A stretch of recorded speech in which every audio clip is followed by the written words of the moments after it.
Perawan dan tidak perawan. Di dalam studi gender dan feminisme itu sudah sangat familiar soal istilah keperawanan itu adalah soal stigma dan itu itu bias terhadap perempuan. Apakah ada sekarang misalnya kalau ada peraturan soal mengeluarkan kebijakan surat medis yang menyatakan perawan dan perawan dan tidak perawan sepertinya apa itu misalnya dan lain-lain. Apakah ada juga ini untuk perjaka misalnya tes keperjakaan? Kalau misalnya ini tidak terjaga karena apa? Itu seharusnya ada dua hal ya, ada ya itu tidak terlalu mencolok lah kalau biasanya itu biar nggak mencolok gitu. Jadi kenapa tidak ada selalu begitu? Misalnya di di militer kan juga seperti itu. Kita bahkan pernah sebelum masuk ada wacana sebelum masuk di sekolah SMA ataupun di sekolah perguruan tinggi itu ada tes keperawanan dulu. Nah ini untuk apa? Apa hubungannya edukasi dengan keperawanan gitu?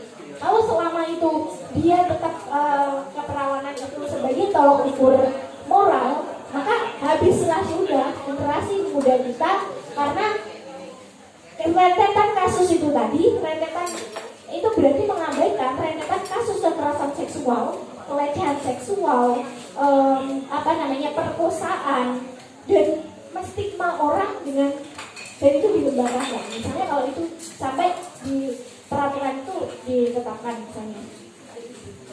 Sudah ditetapkan ya Bu. Sudah ditetapkan.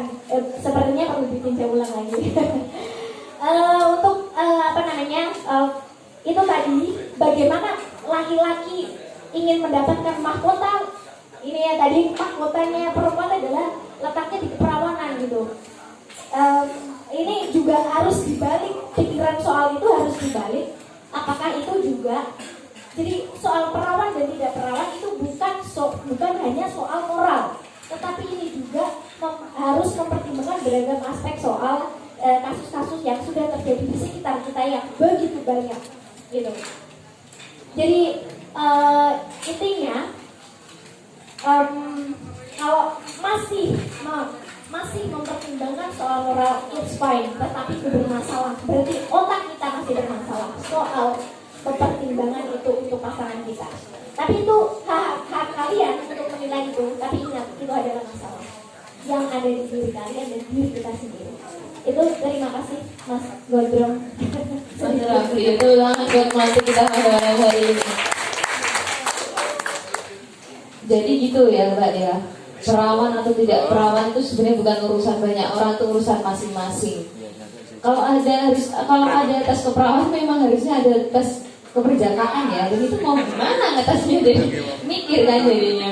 Itu memang kalau saya berpendapat memang harus sama-sama itu ya. Yaitu tugasnya medis lah. Kalau fakultas kedokteran belum bisa menemukan bagaimana tes keperjakaan, ditutup saja fakultasnya.